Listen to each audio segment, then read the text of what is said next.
PSL की जी आप सबने ऑक्शन देखी होगी। मुझे ये ऑक्शन देखकर महसूस हुआ कि शायद हमारे पास इतने पैसे नहीं हैं कि हम एक ऑक्शनर जो कि प्रॉपर आईपीएल में जैसे एक ऑक्शनर आता है, जैसे एक फ़ीमेल है, बस आईपीएल की जितनी भी टीमें थी, जितने भी उन्होंने प्लेयर खरीदे, वो ऑक्शनर खड़े होकर और डील कर रही थी उन तमाम फ्रेंचाइज ओनर के साथ, फ्रेंचाइज के साथ। पाकिस्तान में क्या हो रहा था कि ज़ैनब अवाज जी से सो कॉल्ड कुछ नहीं पता कि ऑक्शनर क्या होता है, किस तरह से बिड होती है, किस तरह से रेट आगे लेकर जाना होता है। एक साथ मैडम खड़ी हुई थी, वो सिर्फ ये बता रही थी कि अब लाहौर कलंदर ने बिड लगाई है, अब कराची ने बिड कराई है। जो पीएसएल फ्रेंचाइज ओनर थे, उन्हें भी ऑक्शन करने का नहीं पता था।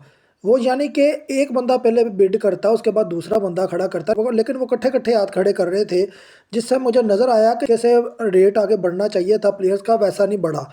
ये मैं टू द पॉइंट बात कर दूँ, पहली बात तो जैनब फैसल को ये पता ही नहीं है कि ऑक्शनर किस तरह से एक डील को लेकर चलता है, और दूसरी उस मैडम को भी कुछ नहीं पता था क्योंकि वो खुद कंफ्यूज थी कि पहले हाथ किस फ्रेंचाइज के ओनर ने खड़ा किया है। अगर पीएसएल की जो ऑक्शन है वो इस तरह से चलनी है तो मेरे ख्याल में इससे अच्छा है कि आप ऑक्शन कराएं ना, आप ड्राफ्ट के जरिए से जाएं, क्योंकि आपको यही नहीं पता कि ऑक्शनर की बहुत ज़्यादा ज़रूरत होती है। आपने 3 बड़ी टीमें बेची हैं, उसके बावजूद आपने उसके अंदर भी ऑक्शन नहीं रखा।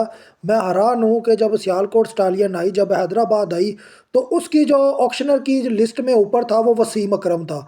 आप माइंड लगाएं कि वसीम अकरम जैसा बंदा, जिसे ऑक्शनर का मतलब नहीं पता, जो मरासी पूना कर रहा था, उससे खड़ा करके 2 बड़ी टीमों का ऑक्शन कराया गया। आईपीएल के अंदर ऑक्शनर का क्या काम है, ज़रा जाकर देखें, उस लड़की का काम देखें। जैसे ही एक बिड होती थी, वो अगली बिड के ऊपर तवज्जो देती थी कि इस टीम के फ्रेंचाइज के ओनर ने बिड की है। लेकिन ज़ैनब अवाज के साथ वो मैडम इसलिए खड़ी की गई थी ताकि वो बता सके कि किसकी बिड एंड हो रही है, किसकी शुरू हो रही है। लेकिन वो मैडम खुद कंफ्यूज थी।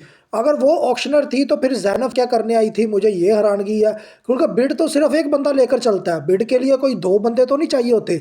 लेकिन मुझे हैरानगी हुई पाकिस्तानी क्रिकेट बोर्ड पे कि इस तरह की ऑक्शन कराने का मतलब है कि अपने आप मजाक खुद उड़ाना।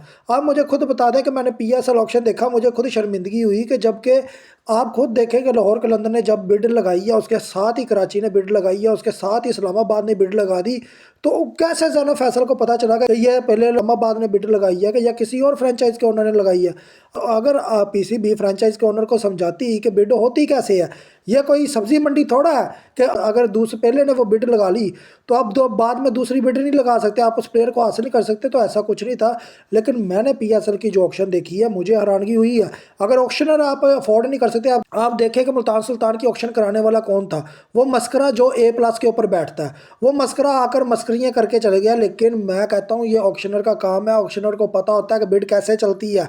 आप ऑक्शनर को बाहर से लेकर आते हो कि भाई अच्छे तरीके से अच्छे प्लेयर्स के अच्छे रेट लगवाओ, लेकिन क्या हो रहा है कि ज़ैनब वो सिर्फ कार्ड को देख देख के पड़ी जा रही। मुझे तो ऐसा लग रहा था कि ये पीएसएल ऑक्शन सिर्फ एक भोंडा मजाक था, क्यों ना कि रेट पहले से ही तय थे, बिड पहले से ही तय थी, किसने कब बिड लगानी है, किसने कब खड़ा करना है, ये सब प्लान पहले से तैयार था। ये ऑक्शन सिर्फ एक भद्दा मजाक है और इससे बड़ा कोई नहीं। अगर आप ऑक्शन नहीं लेकर आए तो इसका मतलब ये जो तीनों के तीनों आपने ऑक्शन किए थे, एक जो सियालकोट स्टालियन का किया, हैदराबाद का किया, फिर मुल्तान सुल्तान का किया, फिर पीएसएल का ऑक्शन किया, ये सब पहले से प्लान था कि किस तरीके से किस प्लेयर को खरीद रहा है, किस तरीके से कौन सी टीम किस कंपनी को देनी है या किस मालिक को देनी है, ये सब पहले से प्लान था। मुझे तो यही समझ आई, क्योंकि अगर ये ऑक्शन नहीं लेकर आते तो इसका मतलब यही है, तो वो वसीम अकरम जैसे या ज़ैनब जैसे या फिर वो A+ का जोकर जैसे लोगों को बिठाकर ये ऑक्शन करा रहे हैं, जो सबसे बड़ी यानी कि नाउम्मीदी हुई है इनके पीएसएल ऑक्शन से हुई है, और इंतहाई घटिया पीएसएल ऑक्शन किया।